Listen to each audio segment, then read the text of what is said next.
Bonjour à toutes et à tous et merci de votre fidélité à la West Africa Démocratie Radio.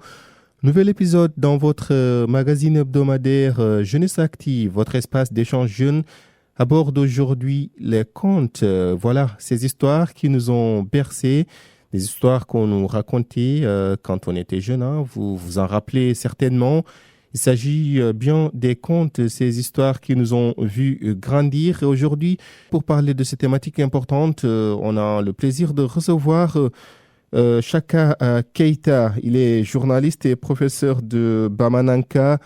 C'est une langue locale qui est parlée au Mali. Il est engagé dans la promotion des langues nationales. Il est titulaire d'une licence professionnelle en journalisme et d'un master en management des médias. Il est auteur du recueil de poèmes publié en 2021 au Prestil Édition et des contes en cours d'édition Chaka transcrit. Il interprète et traduit des contes en Bamananka. Chaka Keita ou tout simplement Lawale Chaka. Bonjour, c'est un plaisir de vous recevoir dans Jeunesse Active. Bonjour, c'est un grand plaisir d'être sur cette chaîne pour parler de la culture africaine.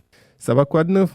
On est là, on s'adapte très bien et toujours dans la dynamique de faire mieux pour que l'oralité à travers les écrits dans nos langues et surtout la mentalité africaine puisse être connue à sa juste valeur. C'est toujours un plaisir de vous recevoir dans notre émission.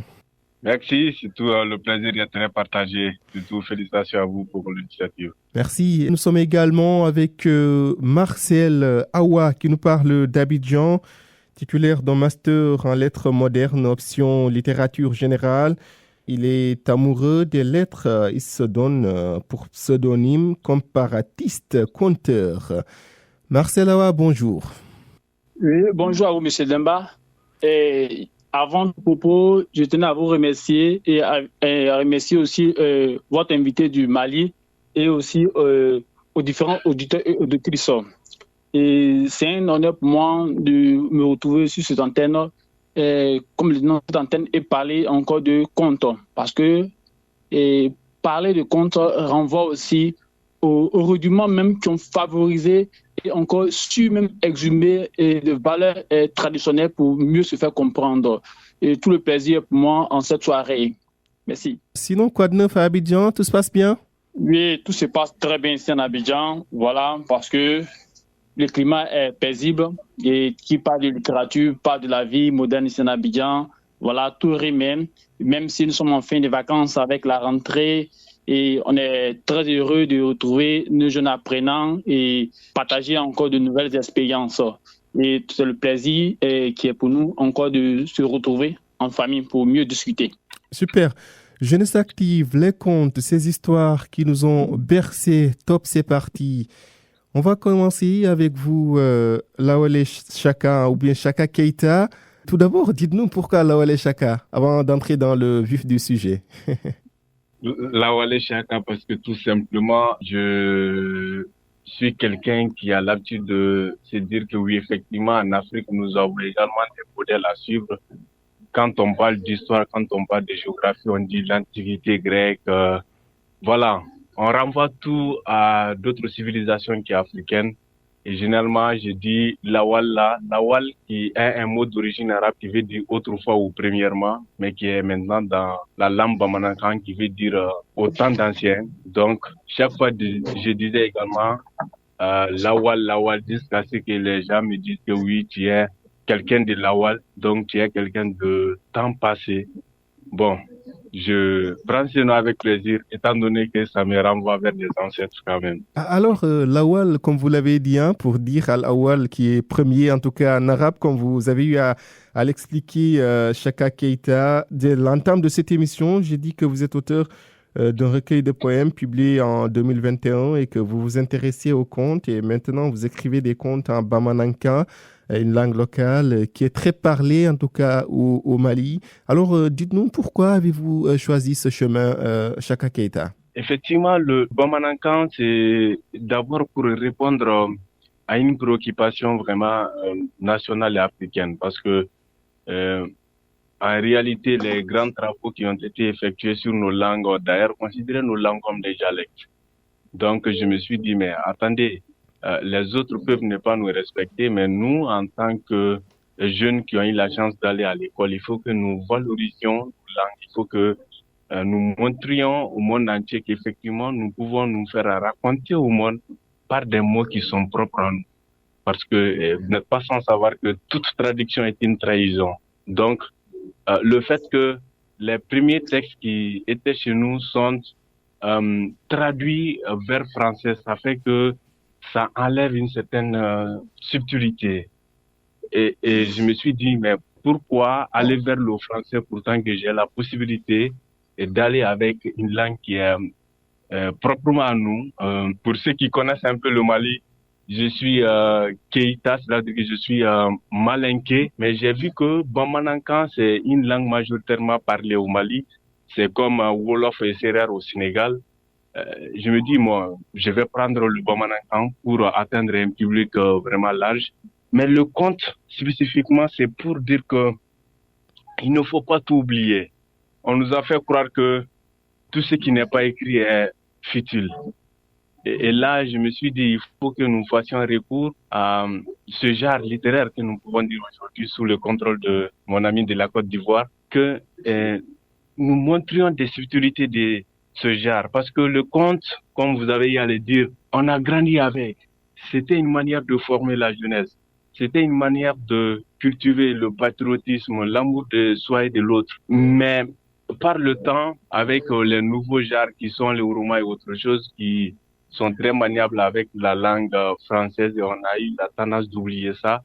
Peut-être l'urbanisation, on en parlera peut-être en est une raison, et également le changement de comportement, parce que vous n'êtes pas sans savoir que c'était les vieilles dames, et surtout au Mali, qui racontaient ces contes-là aux plus jeunes. Mais malheureusement, on n'est plus dans la famille élargie, chacun son côté, les grands-parents ne sont plus là pour les enfants. Ça fait que on fait plus recours à ces pratiques pourtant qui sont importantes. Alors, je me suis dit, pourquoi ne pas l'adapter à la réalité, dans l'écrit, dans nos langues, et je répondrai prochainement également, nous sommes même en train de l'adapter avec des applications, des nouvelles technologies pour dire qu'aujourd'hui, nous avons la capacité de nous montrer au monde entier avec des valeurs qui sont vraiment propres à nous. L'aspect moderne, ces histoires modernes comparées aux contes traditionnels, Lawal Chaka, c'est ce qu'on va aborder ultérieurement dans cette émission.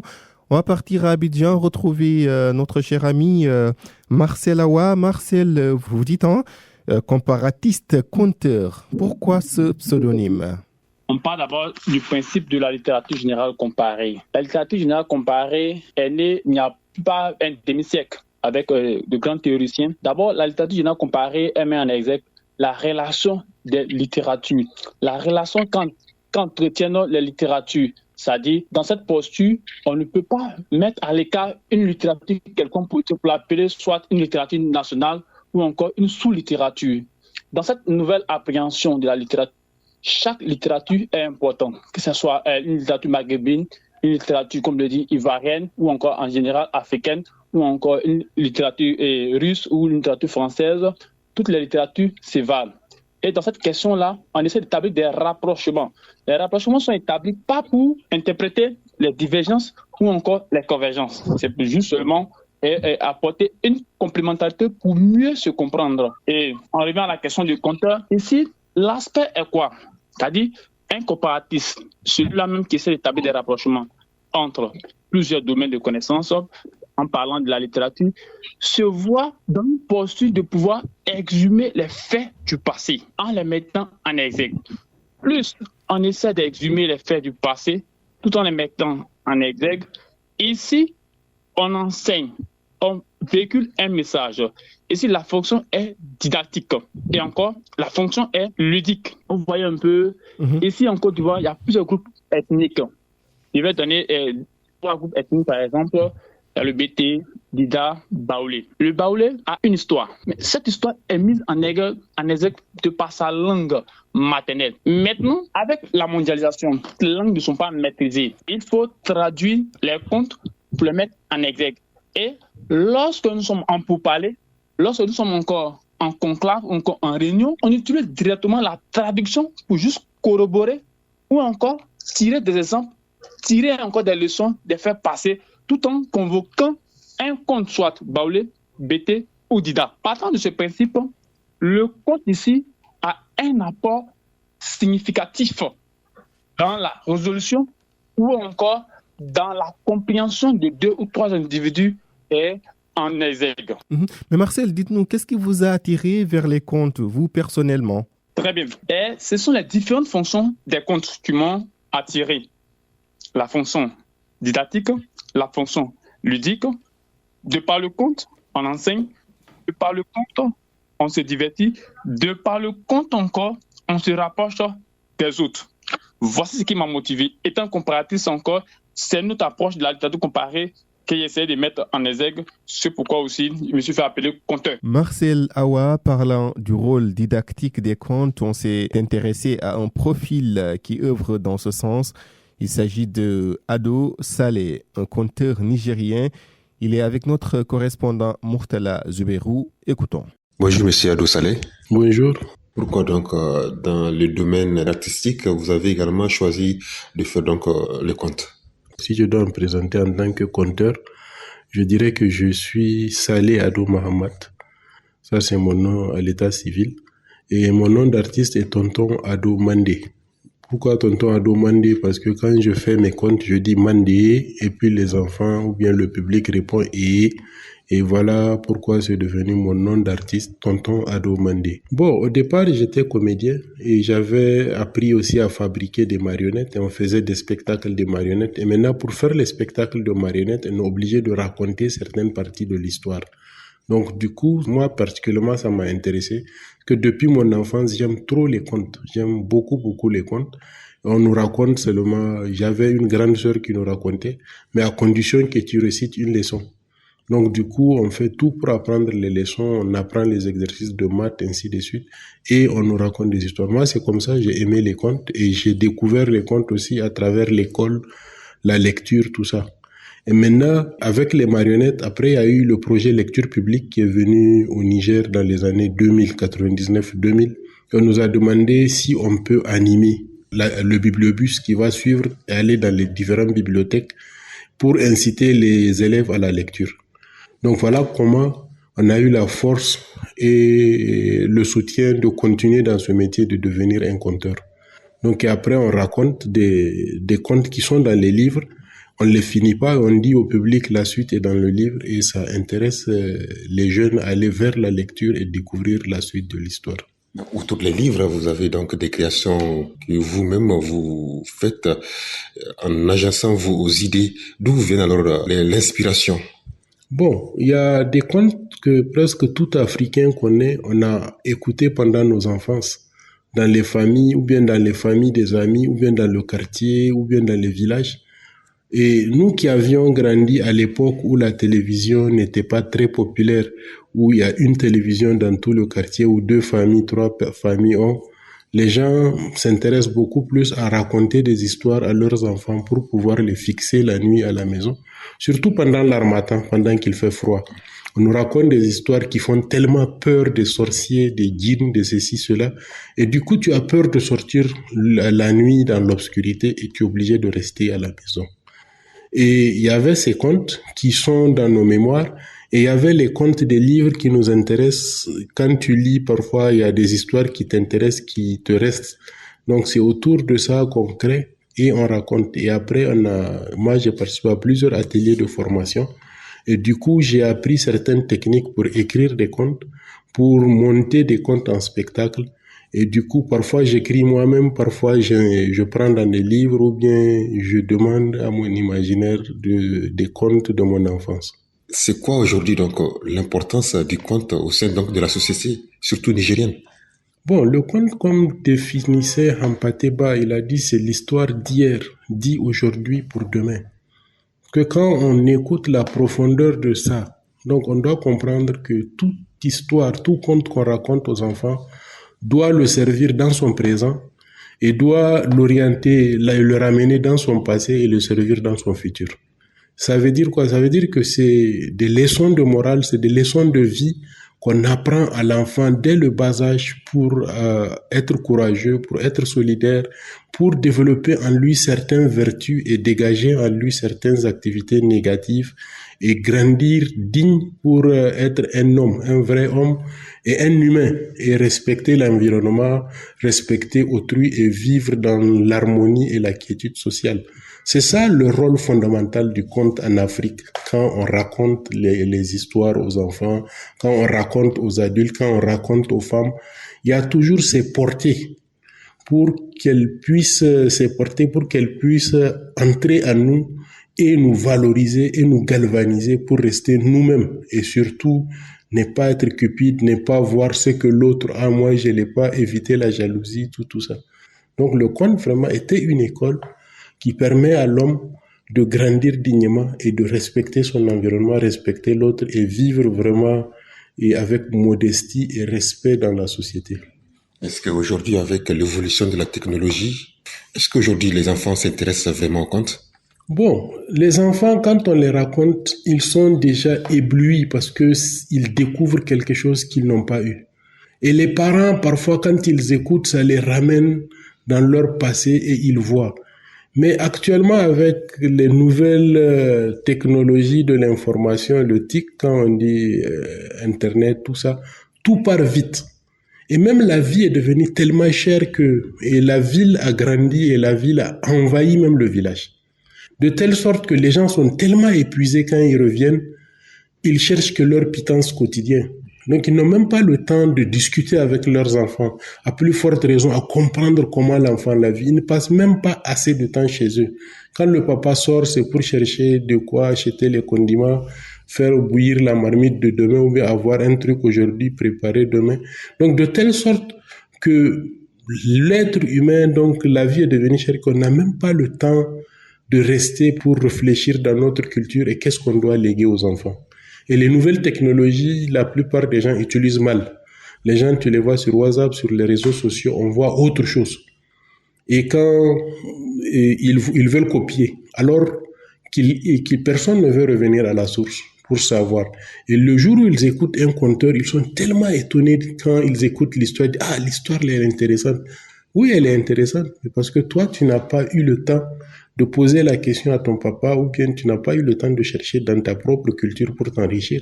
Merci, M. Ado Saleh. Merci beaucoup. Ado Saleh, conteur nigérien interrogé par notre correspondant Murtala Zubérou. Alors, Marcel Awad, comme je l'ai dit dans l'intitulé du thème de cette émission, les contes, ces histoires qui nous ont bercés. On se rappelle une chose, souvent les grands-mères réunissaient leurs petits-enfants, ils leur racontaient, en tout cas les grands-parents, ils racontaient à leurs petits-enfants des histoires qui sont parfois intemporelles. Pensez-vous que la génération actuelle est orpheline de cette manière de faire et dites-nous de cette manière de procéder? Effectivement, parce que aujourd'hui, avec comme disons que la mondialisation et encore l'arrivée de nouveaux types de médias, je pense que ce système encore de transmission de connaissances, de données, ces systèmes sont relégués peut-être au second ou troisième plan. Chose qui n'est pas bonne d'ailleurs, parce que on aurait souhaité voir des mécènes organiser des soirées de contes où les contes se disent, des soirées où encore des contes encore se prononcent. Et ça allait même nous replonger encore dans nos valeurs comme donc ancestrales, parce que on se retrouve à une soirée culturelle où ici on a différents types de conteurs avec différents types de contes pour nous seulement replonger dans les valeurs de notre société. Cela allait nous mettre très en contact. Aujourd'hui, il y a des jeunes gens, que ce soit le lycée ou encore, comme le dit le collège, qui ne connaissent même pas l'histoire peut-être d'une nation africaine. Mais c'est déplorable. Il est important pour les ministères réservés aux différentes cultures de créer encore des domaines ou encore des structures pour mieux organiser cela, pour mieux mettre encore en contact la population avec sa culture, avec sa tradition. Ça serait très important. Lawal Chaka, allez-y, sur la même question. Est-ce que vous pensez que la nouvelle génération Elle est orpheline de ces histoires qui étaient racontées jadis par nos grands-parents qui avaient l'habitude de réunir leurs petits-enfants pour leur raconter des histoires en tout cas qui sont pleines de messages, des messages qui sont valorisants. Allez-y, Lawale Chaka. Oui, pour ne pas juger le présent que nous avons, en tout cas, on va parler un peu des particularités de cette formule de raconter ou de conter. Ce qui était dedans, on va parler de cela, nous-mêmes de voir maintenant ce qui manque pas. Le problème, c'était le contact de l'humain. Ces contes, on les racontait, il y avait 15 à 20, jusqu'à 30 jeunes filles ou jeunes garçons qui se regroupaient autour d'une vieille dame pour écouter les contes. Je me rappelle très bien, dans les villages, on venait.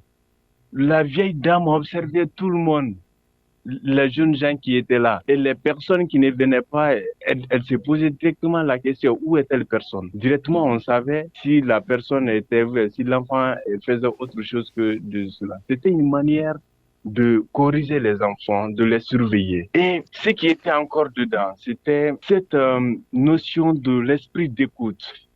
Il y avait de ces contes qu'on pouvait compter en 30 minutes.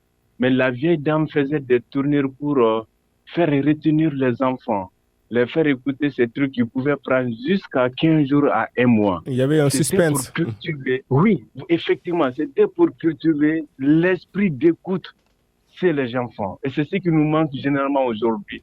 Parce que chacun veut parler, personne ne veut écouter. Et ces contes avaient pour mission également d'éduquer les enfants ces formes et ces valeurs. Également, ce qui manque le plus aujourd'hui, comme je l'ai dit, c'est encore la capacité de mettre l'humain au centre de tout. Aujourd'hui, nous avons des machines, on a l'impression que voilà, tout va bien, on regarde les jeux vidéo, on regarde même des dessins animés, tout truc, mais on avait cette capacité à adapter la situation aux conditions des enfants qui étaient là, chacun en instantanéité. Ce qui n'est pas très adaptable aujourd'hui à des dessins animés qui sont déjà faits pendant des années, tout truc. Si ça tombe sur notre situation, tant mieux, il faut des efforts pour l'adapter, mais le conteur ou la conteuse pouvait regarder une action qui s'est passée aujourd'hui. Il compte une histoire en fonction de cela pour éduquer les enfants. Et ce qui n'est pas aujourd'hui possible.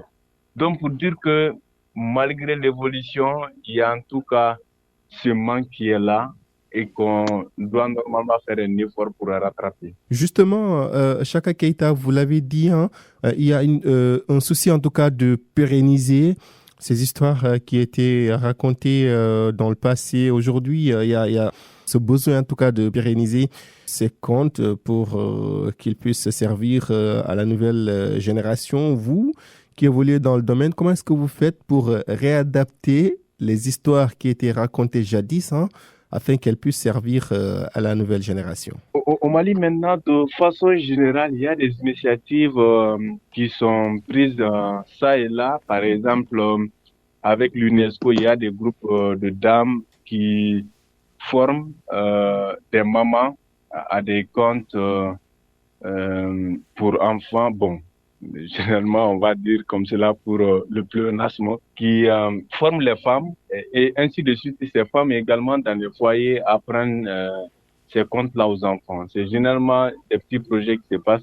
Mais nous, à notre niveau, nous partons maintenant vers les établissements scolaires pendant des mois, organiser des séances sur des contes souvent populaires qui ont tendance à disparaître et souvent des contes qui sont adaptés à la situation sur le changement climatique, la tolérance religieuse, ainsi de suite. Nous partons vers les gens en transmettant les messages sur ce plan. Au-delà de cela également, comme je l'avais évoqué, avec les nouvelles technologies, on est obligé également à s'adapter. D'ailleurs, sur le projet sur lequel je suis en train de travailler maintenant, avec la maison d'édition, nous sommes en train d'adapter le conte au-delà de l'écrit à la version audio et avec l'application également. pour un peu illustrer, ça ne va pas forcément être des bandes dessinées, mais ça va avoir cette touche de conte pour essayer vraiment faire un effort de ne pas trop être en déphasage avec la réalité. C'est ce que nous faisons maintenant pour vraiment revivre ce genre littéraire. Marcel, dites-nous, quand on sait qu'aujourd'hui les jeunes s'intéressent à des histoires qui sont racontées, en tout cas sur des applications, il y a l'exemple de Wattpad qui est là, en tout cas des histoires en tout cas qui s'apparentent à de la fiction. Pensez-vous que ces histoires-là ont pris la place des contes et comment faire pour redonner à ces contes-là leur place? Ok, merci bien. Avec l'évolution du média, c'est vrai, le conte est en train de perdre encore l'importance, encore la valeur d'autrefois. Mais ici, il ne s'agit pas de rentrer dans un conflit. Il faut dire qu'il faut céder la place à l'autre. Mais ici, il faudrait adapter le conte à la situation actuelle. C'est-à-dire, même s'il est plus compté, comme le dit, au village, autour du feu ou encore sous un arbre, ici, on peut créer des rencontres et créer, comme le dit, le décor et encore motiver des jeunes conteurs, des jeunes conteuses à compter. C'est ça. Parce que, je vous le dis tout à l'heure, je disais tout à l'heure qu'une soirée, comme le dit, soirée jeune. Et là, on essaie d'encourager encore un nombre important de jeunes qui viennent ici véhiculer un message encore au progrès actuel, avec des thématiques spécifiques, mais tout en restant dans le décor traditionnel. Je pense que à ce niveau-là, ça va donner encore l'envie, il y aura de l'engouement autour du projet. Les conteurs, nous en avons assez, les conteuses. Mais comment accompagner ces conteurs-là? Parce que aujourd'hui, avec les applications et autres, ces applications essaient de dévaloriser encore et faire disparaître encore la valeur même du compte. Parce qu'un compte est dit, il y a un agent rythmique qu'on appelle le répondeur, tout ça là. Et encore, dans le compte, encore, il y a la chanson, il y a plusieurs types de comptes. Mais aujourd'hui, avec les applications, est-ce qu'on peut vivre réellement? On ne peut pas. Donc ici, on peut réellement encore, comme je l'ai dit, montrer que le compte traditionnel ne peut pas être dégradé par l'évolution des médias. Non. Voilà, c'est ça. Il faut encourager, comme nous voyons comme le dit, des one-man show, des web humoristes autres. On peut également organiser des one-man show de conteurs au fur et à mesure. 3-4 conteurs vont se succéder sur la scène là-bas, là. Ça va montrer un aspect avec des agents rythmiques. Et si c'est des histoires liées aux thématiques actuelles, je pense qu'on aura même encore cet amour d'autrefois où on se retrouvait soit en compagnie de nos oncles, nos grands-mères, et nous baisser avec des contes à longueur de journée, des soirées, tout ça là. On peut le faire si et seulement si il y a des mesures d'accompagnement. Et les mesures d'accompagnement avec des projets, parce que si les mesures d'accompagnement y sont et il n'y a pas de projet, vous voyez un peu, le projet c'est quoi? Il faut innover, il faut apporter une touche. La touche elle est nouvelle. Qu'est-ce qui va amener un groupe d'individus à participer ou encore à aller encore à un moment de compte, une soirée de compte? Pourquoi je vais dire? La dernière fois, j'y étais, forcément dit, j'ai appris assez de choses encore à la soirée du compte. La semaine prochaine, mais encore le week-end prochain, j'y serai. Quand je me retrouve encore à la soirée du compte, je me retrouve encore, comme on dit, plongé dans l'Afrique, comme ancestrale, l'Afrique ancienne, et on connaît les valeurs, tout ça là, ça motive. Donc, il faudrait que les gouvernants encore trouvent des mesures d'accompagnement et financer des projets porteurs même d'idées nouvelles vis-à-vis des comptes. C'est ça. J'ai l'année dernière organisé un compte avec les petits de la classe de 6e là, des enfants, et ont apporté des touches nouvelles qui dépassaient moi-même mes propres touches. Ils ont dit non que, et dans le compte, il faudrait que quelqu'un réponde pour motiver, et ceux-là même qui écoutent. Effectivement, les enfants ont créé le cadre, et ça a été apprécié de tous. Mais le projet là, il faudrait financer, accompagner pour que aujourd'hui, on arrive à rester encore dans cet aspect-là. Sinon, ce que nous voyons via les médias audio, tout ça, là, c'est vrai, mais il n'y a pas un aspect original dans ce que nous voyons. Pour garder l'aspect original et originel, il est mieux de financer et d'accompagner, créer des mesures d'accompagnement pour ces compteurs, ces compteuses qui essaient toujours de valoriser la culture. Marcel Awa, vous l'avez dit, hein, vous êtes conteur. Est-ce que dans votre manière de faire, quand vous écrivez, quand vous racontez une histoire, est-ce que vous basez sur des histoires qui ont déjà été racontées par le passé ou bien vous avez votre propre touche personnelle? Qu'est-ce qui vous inspire, Marcel? D'accord. Moi, personnellement, il y a le vécu déjà. Le vécu. Des faits qui m'ont été contés par mes parents maternels et mes parents paternels. Ouais. Dans un premier temps, par rapport à mon auditoire, je vais cibler un nombre important de comptes. Vous voyez, la jeunesse, par exemple. Si je dois véhiculer un message, je trie mon répertoire de comptes et ici, je vais sélectionner 3 ou 4 comptes qui concernent cette jeunesse. Maintenant, après cet aspect-là, et aussi, j'ai des comptes personnels. C'est-à-dire, au regard de la situation actuelle, je me permets de construire un compte. Un compte. Le compte peut être cyclique, ascendant ou descendant. Vous voyez un peu? C'est-à-dire? Donc, ici, le compte peut être cyclique ou descendant ou ascendant. Et cela est fonction de mon auditoire. Là, c'est moi qui crée le compte. Dans le cas contraire, j'essaie ici de mettre en lumière des comptes qui m'ont été comptés. Cela aussi, c'est l'une des valeurs sûres de la pérennisation des comptes. On n'oublie jamais de compter ce qui t'a été compté au risque de perdre, comme maintenant que la valeur intrinsèque du compte, qui n'apporte pas de touche, qui transmet fidèlement ce qui a été transmis. Et quand tu essaies de créer un compte, c'est par rapport à une thématique donnée que tu arrives à communiquer, créer un compte. On ne crée pas un compte, comme le dit, par complaisance. Voici un peu.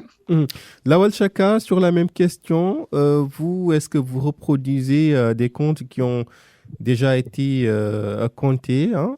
Et en même temps, est-ce que vous les réadaptez au présent, en tout cas de manière contemporaine?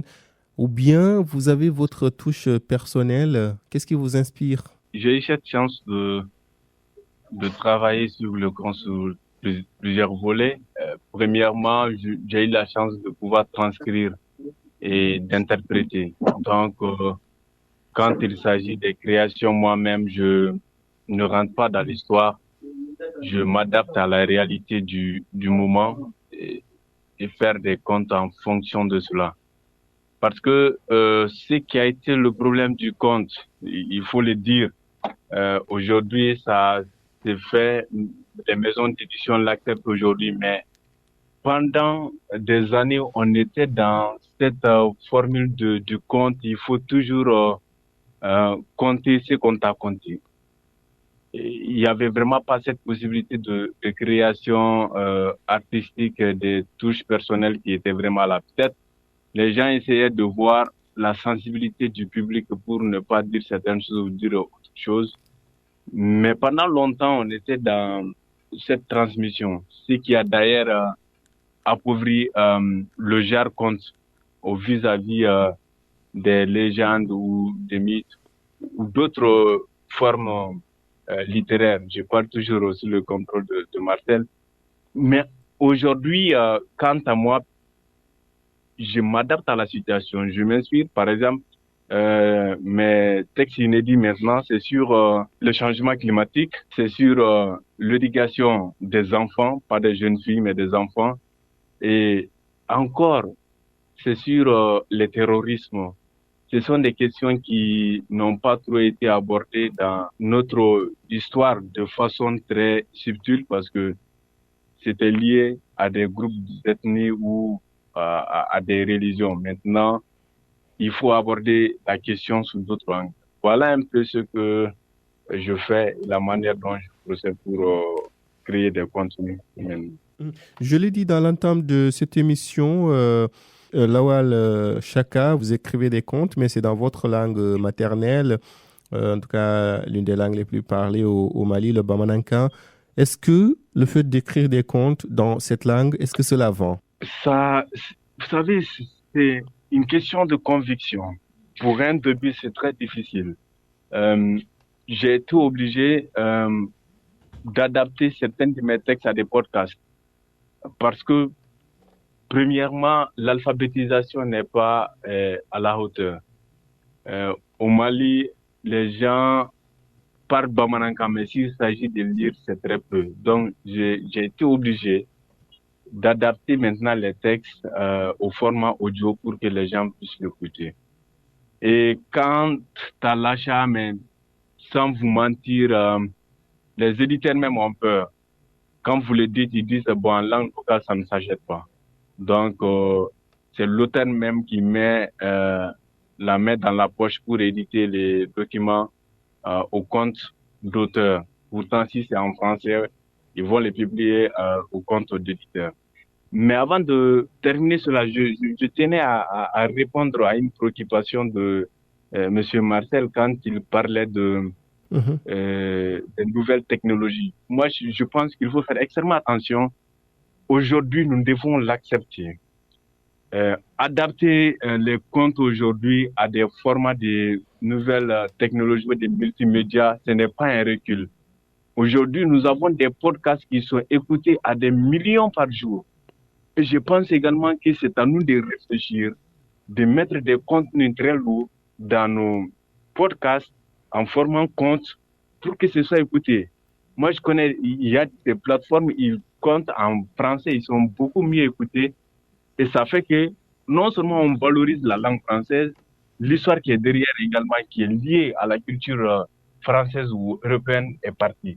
Donc nous, je m'excuse pour le terme, mais nous devons sortir de notre zone de confort pour aller affronter ces nouveaux outils et nous imposer. Et je pense que c'est possible. Vous pensez qu'il faut s'adapter pour mieux véhiculer votre message et pérenniser ces histoires qui ont été racontées, pérenniser la tradition Chaka Keita? Carrément, parce que quand il faut réunir les gens, aujourd'hui, il a pris des exemples concernant les concerts ou autre chose. Je n'en disconviens pas. Et chaque contenu culturel ou littéraire a un public cible et spécifié. Donc, aujourd'hui, les enfants ont accès à ces données maintenant, que ce soit des jeux, que ce soit maintenant même à la télé. Maintenant, les enfants, étant à la maison, ont la possibilité de voir ces éléments. Même à l'école, on peut les faire dans des formats podcast, les donner à écouter, parce qu'on ne peut pas simultanément être partout à la fois. Ils vont les écouter, ils vont, comment dirais-je, mettre le contenu là-dessus. Par exemple, nous, on a fait une expérience, c'était extraordinaire. On a mis des contenus, on a dit aux établissements d'écouter des comptes, on va faire des questions-réponses autour de contenu de ce compte. Extraordinairement, les enfants même nous ont poussé à faire sortir des questions auxquelles nous, on ne s'attendait pas. Cela veut dire qu'il faut juste souvent oser. Quand on ose, la situation va s'adapter et ce que nous cherchons comme objectif final sera là. Mais tant que on va rester dans cette formule d'être original, de rester vraiment dans le format traditionnel, ça va être très compliqué. Je ne dis pas qu'il faut tout laisser. On va continuer avec, mais en prenant effectivement en compte de nos réalités d'aujourd'hui. Et puis ça fait du boom. Marcel, les contes qui souvent proviennent de la tradition orale, ont-ils perdu leur force avec la montée de la culture visuelle et numérique, selon vous? Oui, on peut dire ça d'une autre manière. Et comme il le disait tantôt, je suis un comparatrice conteur. Et en comparé, ici, on ne laisse pas une partie dans la quête d'une vérité. C'est-à-dire ici, il y a l'aspect traditionnel. Et avec la montée des technologies, on va passer, c'est-à-dire une transition, mais sans oublier l'ancien système. Puisque nous nous retrouvons dans la transition, d'accord, c'est-à-dire ici, je peux présenter le conte sous deux formes.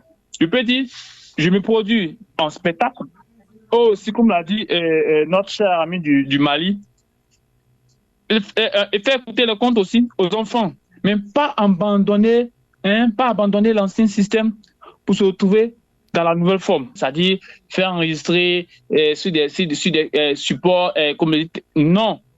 Je conserve toujours l'ancienne posture Et aussi, j'offre une autre possibilité. C'est-à-dire, je suis un conteur et je me produis en spectacle, mais néanmoins, si vous n'avez pas le temps ou bien encore vous n'avez pas le pouvoir de me retrouver, j'ai fait enregistrer ici des comptes et je mets ça sur le marché, là.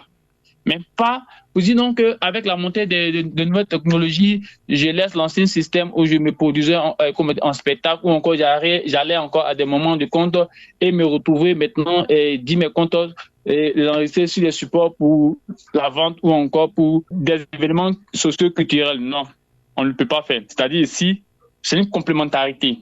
Il faut une adaptation, valser entre les deux. Voilà, c'est ça.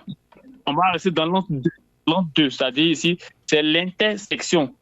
On pourrait même parler de l'intertextualité. Ou encore l'interartialité, puisque la littérature, ici maintenant, l'audio, on peut dire c'est la musique. La littérature, ici, elle rencontre l'audio. On rejoint rapidement la littérature générale et comparée. Raison pour laquelle je me fais appeler comparateur, conteur. Parce que les contes même aussi se disent en public, se disent encore une place publique avec des décors spécifiques. Maintenant, s'il y a lieu d'enregistrer, on peut enregistrer sous forme audio ou encore vidéo. On ne peut pas laisser catégoriquement, comme vous le dites, l'ancienne posture pour la nouvelle posture. Non. Alors Marcel, Oui. selon vous, quelle est la différence entre un conte traditionnel et une histoire moderne? Il n'y a pas de différence à proprement parler. Et quand je parle de conte traditionnel et conte moderne, il ne faut pas apporter sa touche personnelle. Parce que tout ce que nous vivons aujourd'hui, on peut dire, la plus grande partie a été déjà dite. Seulement, ce sont les thématiques un peu, si on le veut, adaptées. C'est-à-dire ici, changer les thématiques.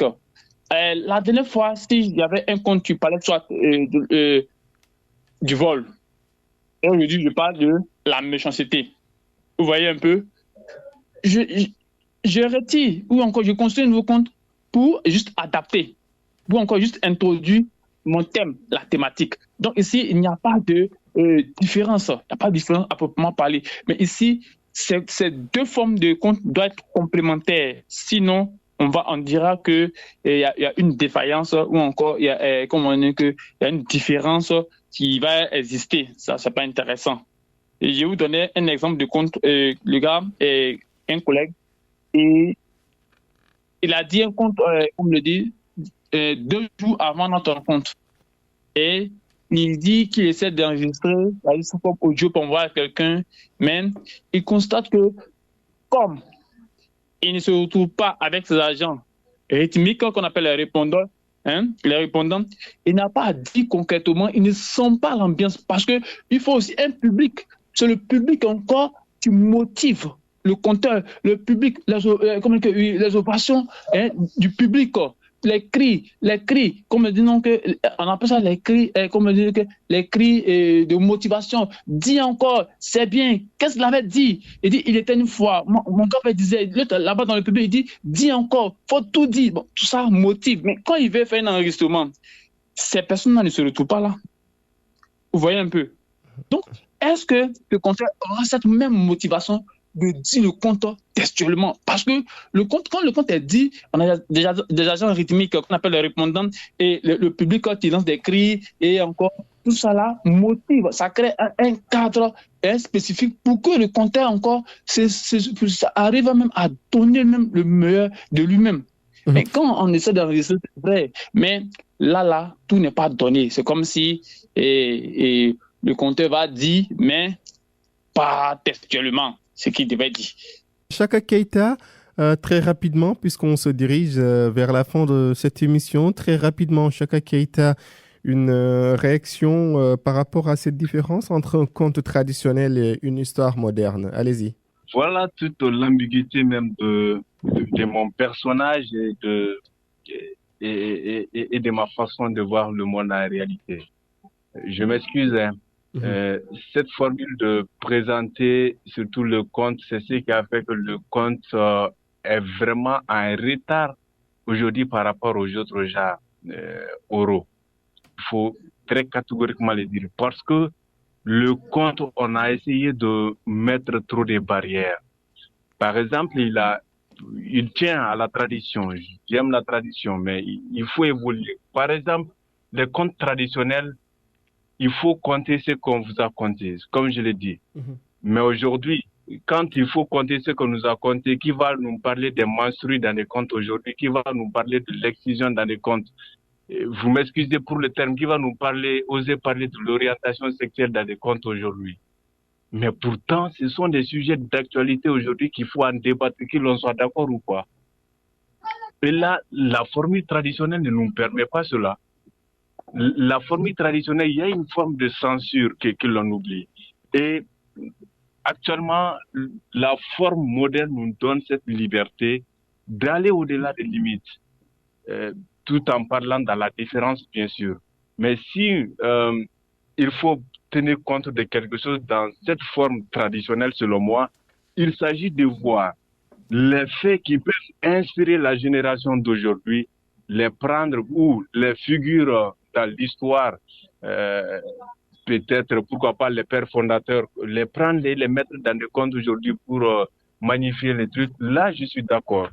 Mais sur la structure même du compte, il a dit ascendant, descendant, la structure du compte même doit être refaite surtout chez nous pour que l'idéal soit là. Parce que la question ne doit plus être faire instaurer un genre, mais l'idéal qui est là. Effectivement, cet idéal, c'est pourquoi nous sommes venus vers la langue nationale pour que le message soit reçu. On s'en tient au message. La forme, c'est autre chose. Et quand on reste collé à la forme, il n'y aura pas de fond. Et fond sans forme, qu'est-ce que ça donne?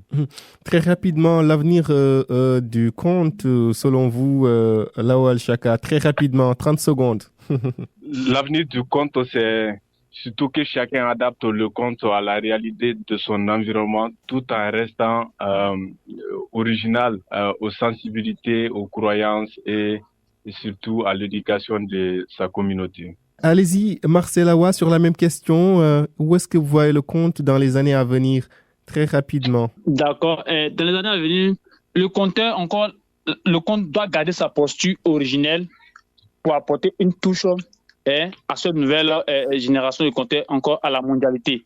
Garder la touche originelle tout en apportant une touche particulière à cette modernité. Je vous remercie, Marcel Awa. Je rappelle que vous êtes titulaire d'un master en lettres modernes, option littérature générale. Vous êtes aussi amoureux des lettres et vous donnez comme pseudonyme comparatiste conteur. Ça a été un plaisir de vous recevoir dans notre émission Jeunesse Active. Merci bien. Et ça a été pour moi une occasion aussi de faire connaître encore d'autres choses encore concernant le conte. C'est moi qui vous remercie. Merci également à vous, Chaka Keita, journaliste, professeur de Bamananka. Vous êtes engagé dans la promotion des langues nationales au Mali. Vous êtes titulaire d'une licence professionnelle en journalisme et d'un master en management des médias. Vous êtes auteur d'un recueil de poèmes publié en 2021 au Prestal Éditions. Et les contes en cours d'édition, Chaka, vous transcrivez et également, vous êtes interprète et vous traduisez également des contes en Bamanankan. Ça a été un plaisir de vous recevoir dans cet espace d'échange jeune. Un réel plaisir de parler vraiment en toute liberté et surtout dans le respect avec le confrère depuis la Côte d'Ivoire. Merci à tous les auditeurs. Jeunesse Active, les contes, ces histoires qui nous ont bercés. Nous sommes arrivés à la fin de votre nouvel épisode. Madame, Messieurs, merci de nous avoir suivis. Merci également à vous qui nous suivez via nos radios partenaires un peu partout en Afrique de l'Ouest. Je suis Demba Amar Anne. Je vous donne rendez-vous la semaine prochaine pour un autre numéro de Jeunesse Active. Activez-vous autour de l'essentiel. Bye bye, à la prochaine.